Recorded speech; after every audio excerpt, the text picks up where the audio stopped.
आओ बच्चों, आज मैं तुम्हें नेकी की एक खास कहानी सुनाऊंगी। सच दादी, नेकी की कहानी। जी हाँ बेटा, नेकी सबसे बड़ी दौलत है।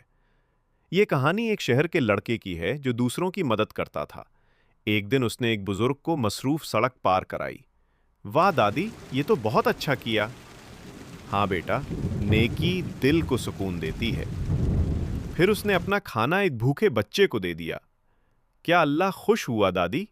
जी हाँ, अल्लाह नेकी करने वालों को बहुत पसंद करता है।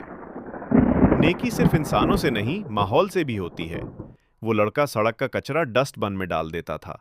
एक दिन उसने अपनी किताब एक गरीब दोस्त को दे दी। वाह, ये तो हीरो है दादी। एक बार उसने बीमार हमसाये के लिए दवाई भी खरीदी। याद रखो बच्चों, नेकी कभी जाया नहीं जाती। यहां तक कि उसने एक जख्मी कुत्ते को पानी भी पिलाया।